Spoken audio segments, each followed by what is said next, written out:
Welcome back. This will be the very first video on the topic of evaluating a function which has either an f of x or g of x format. So there will be several videos on this topic, and this is the very first video. So without further delay, let's get started.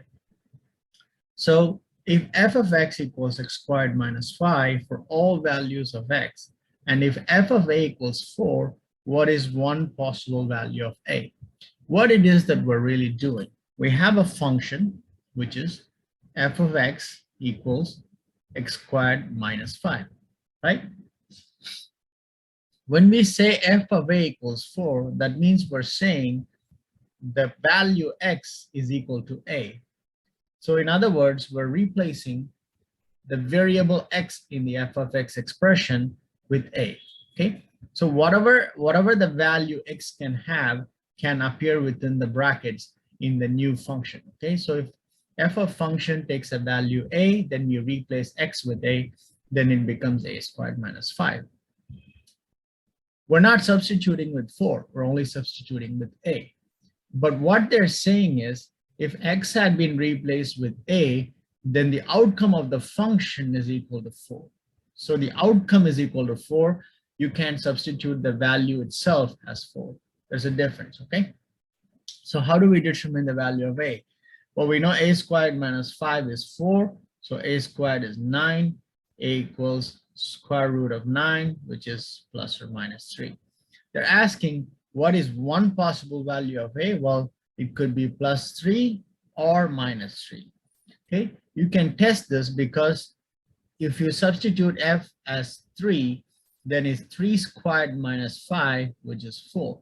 If you substitute f as a minus 3 function, then it's minus 3 squared minus 5, which also results in the same function. So one of the possible value of a could be either a plus 3 or a minus 3. If it were to be a multiple choice test, then they might give you plus 3 or minus 3, or maybe a choice that says both of those numbers, right? This is one way of approaching the function. As you will see throughout this entire series of videos on this topic, every problem has a slightly different flavor. Maybe there will be one or two problems which might remain identical, but for the most part, every problem gives a different flavor, and some are more text oriented, some are more numbers oriented.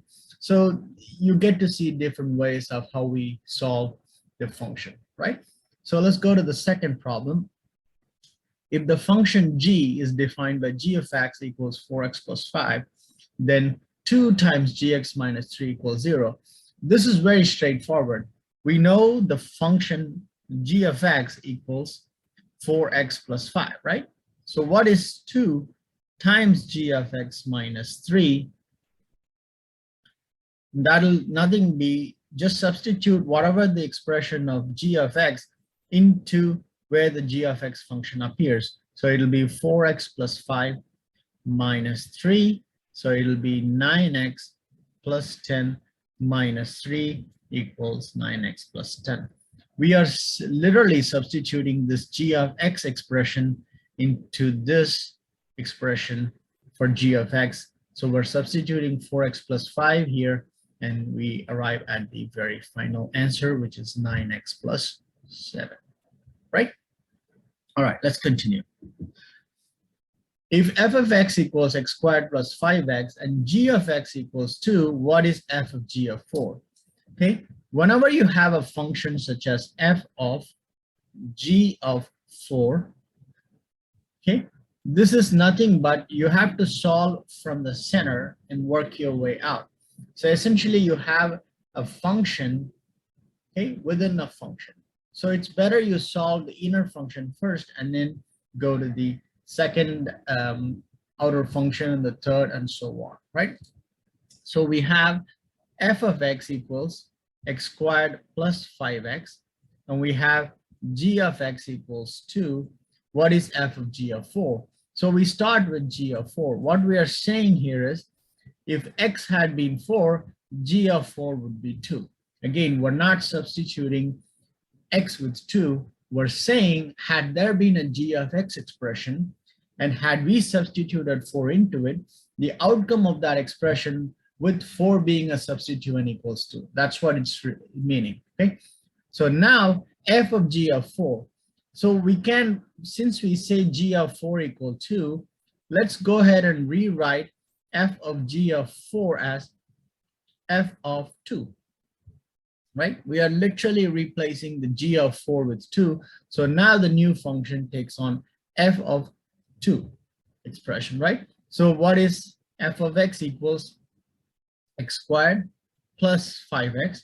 So what is f of 2? So that's 2 squared plus 5 times 2 is 4 plus 10 equals 14. Right? This is a slightly different way of doing the function problem. So here, the next problem, we're saying evaluate f of g of x given that f of x equals x squared minus 6 and g of x equals negative 1/2 x minus 5. In this case, we don't have an outcome value, okay? Which means in contrast to the problem above where they didn't give you the g of x expression, but they presumed and told you that had there been an expression, then a value substituted would give you 2. Here, they didn't give you the actual outcome value, but they gave you the expression. So that's the only that's the difference between the two problems. So just like we did before, we have to solve this function, right? So we start from the inner function and go outerwards. So we now have to solve g of x first, right? What is g of x? We know g of x equals negative 1/2 x minus 5. So g of 6 would be negative 1/2 6, right? Minus 5, that's negative 3, negative 5 equals negative 8, right? We know g of x, and g of x equals, sorry, g of 6 equals negative 8. So f of g of 6 is same as f of negative 8, right? We know f of x equals x squared minus 6. So f of negative 8 would be negative 8 squared minus 6, which is 64 minus 6 is 58. Okay.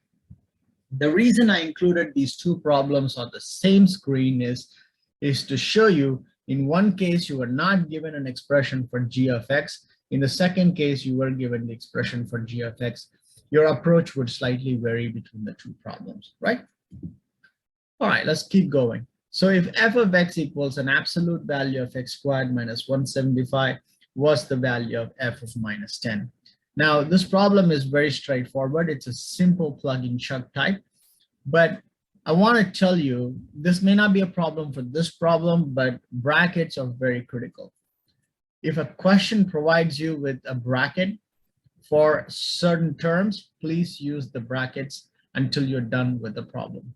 Failure to use a bracket because you're in a hurry to solve the problem can actually lead to errors, and that might actually make you pick a different choice.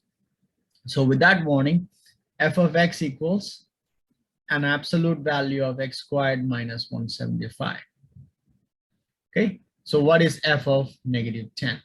So if you notice, in addition to the bracket they have provided, I'm using an extra bracket because I'm squaring a number. Whether it's positive or negative, it's better to use when you square or cube a number, or take a square root for that matter, or cube root, always use a bracket. So instead of this, in addition to the original bracket, I'm using a smaller bracket where I put the negative 10 and square it, minus 175. Close the bracket. Again, open the bracket. This would be 100 minus 175. 100 minus 175 is negative 75, and absolute of that would be 75. It's just that simple. So the problem is not difficult, but you have to learn to use brackets if it is provided in the question. All right, let's continue. If f of x equals x squared minus 2, g of x equals 3x plus 5, what is f of g of x? So g of x equals 3x plus 5. So we have to substitute g of x in this expression as 3x plus 5. So that literally translates to f of 3x plus 5. Now we solve for f of 3x plus 5. So f of x equals x squared minus 2, right?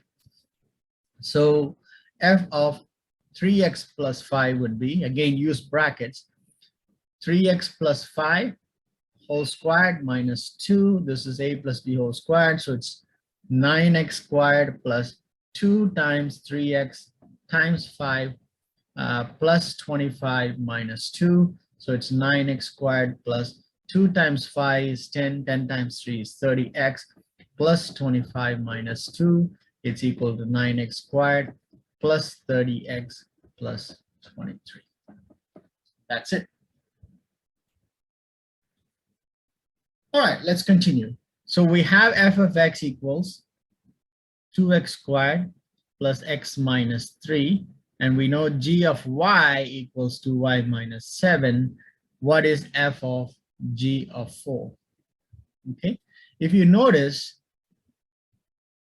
unlike if you even look at the problem we just finished, we were able to substitute the g of x equals 3x plus 5 in place of g of x directly into the f expression, right? Because both terms f of x and g of x contain x. We can't do that here. The only way we would now be able to substitute g into an f expression is if you get it into a numerical value where it doesn't contain an x or a y term. Because f is in x, g is in y. So that's why they've given you f of g of 4. So g of y is 2y minus 7, right? So we are to find g of 4, you have to substitute y with 4. So 2 times 4 minus 7 is 8 minus 7 equals 1. So g of 4 is equal to 1. So f of g of 4 would be same as f of 1. So 2x squared plus x minus 3 equals 2 times 1 squared plus 1 minus 3. So that's 2 plus 1 minus 3 equals 0. Now, had they not provided g of 4, if they had said g of y, I don't think you could substitute g of y directly into f of x because they don't have the same function, right? Okay, keep that in mind. So if there is an, if instead of 4, had there been y, then you should pick the choice. If there is one, the function cannot be defined or something along those lines, okay? Which means there's no real numerical value as an answer had there been a y in place of 4. Okay, with that warning, let's go to the next problem. If f of x equals 2x squared plus 5x minus 3, what is f of minus 2? Probably of all the problems we've done so far, this is probably the most straightforward because it's simple substitution. So f of minus 2 would be 2 times minus squared plus 5 times negative 2 minus 3. You see, whenever I have a negative number, I automatically use brackets because negatives generally cause more errors in your calculation than positive numbers do. So it's 2 times 4 plus 5 times negative 2 minus 3. So it's 8. 5 times negative 2 is negative 10 minus 3. So it's negative 11 plus 8 is negative 3. There's nothing really tricky or complicated about it. I love the next problem because you actually get two answers. We use the first answer to figure out what the net outcome is, and then we use one of the values provided in the answer choice to determine if you were able to reproduce the outcome. So there's actually two steps to the problem. But what we are first going to do is we see that we have k star equals k minus 1 times k plus 2. Because these two expressions are equal, we are going to make the assumption, I'm going to actually say that k star equals k. Okay, that means that any value for k star can be substituted into the k expression. So if it is 3 star, as it's shown here, it's 3 minus 1 times 3 plus 2. So that is 2 times 5, right, is 10. Similarly, 4 star equals 4 minus 1 times 4 plus 2. So that's 3 times 6 is 18. So 3 star plus 4 star equals 28. Now the question could have simply ended here. They could have simply asked, what is the value of 3 star plus 4 star equal to, instead of the choices you see here. If they had given 28, 32, 44, something like that, then you could have gone for 28. But you don't even see an answer choice. It's close enough to 28, right? What they're asking is, we are making the assumption, what could be one value that could be substituted that will give you the same outcome, which is 28, right? So if you substitute each of these values, I know I've done the problem just a few minutes before, so I know it's 5 star. So if you substitute, if you assume K star to be 5 star, then what do you get? So essentially what they're saying here is K star equals, so if you substitute 5, so it's 5 minus 1 times 5 plus 2. 5 minus 1 is 4, 5 plus 2 is 7, so it's 28. So that's what they're asking for. Okay, so that's the answer. All right, this is a very easy problem, but you might be tempted to do it different because you think, well, I know how to pay my bill and how the billing thing works, but because it's a test, they're sure going to trick me, so I'm going to have a different approach. No. Whether you take it on a test or you pay a real cell phone bill, the process is very similar. So the question has been written extensively just to confuse you. In a nutshell, what the question reads is, the cell phone company for the first 100 minutes charges you a $40, and then for every other minute charges you 5 cents. If X is the total amount of minutes used per month, what's the total cost of the bill? That's essentially what it's asking. But the way it's written, it might trick some of you who might have just the psychology that on a test I have to do everything different than what I would normally do. Maybe 1 or 2 problems that might be the case. This is not one of those problems. It's straightforward. So we know that the basic cost is for 100 minutes, whether you use 1 minute, 0 or 100 minutes, if you have subscribed to the phone plan, it'll be $40. So that in itself is not going to help you eliminate any answer choices, right? And then they say it's 5 cents for each minute after, right? So what's the best way to do this problem is, instead of using the answer choice to work backwards and figure out one choice at a time, you could do something. Let's say we've used 150 minutes, okay? That's the total minutes, X, right? So if you choose choice A, that means it's $40 plus 0.5 times 150. Is this correct? Why is this incorrect? We'll come back to it because I want to show you the correct answer and calculate. So if you had done this problem, okay, why you would be incorrect, you can actually do the little math yourself. So we know that for the 100 minutes, you would have paid a flat $40, right? So the remaining 150 minutes, how much would you have paid? It's 50, right? A minute, it costs 5 cents, which literally translates as 5 cents is $0.05, right? So you would have paid for the remaining 50 minutes, right? It's 5 cents per minute, right? So $0.05 per minute, right? So for the remaining 50 minutes, you would have paid 50 times 0.05, which would give you, I think it's $2.50. So this is $2.50, right? So you would have totally paid that month a bill of $42.5, right? This is what you should be paid, okay, because I'm going to keep the 150 minutes constant. If you had chosen option A, what would you have done? Let's see, 0.05 times 150 plus 40. That's $47.5. And you know it's wrong because you've already factored the 100 minutes. So how could you again had 100 minutes? It's as if you're saying you've used 250 minutes. That's if it is 250 minutes, then this number would be correct. But for 150 minutes, you should have only paid $42.5. So 47.5 is incorrect.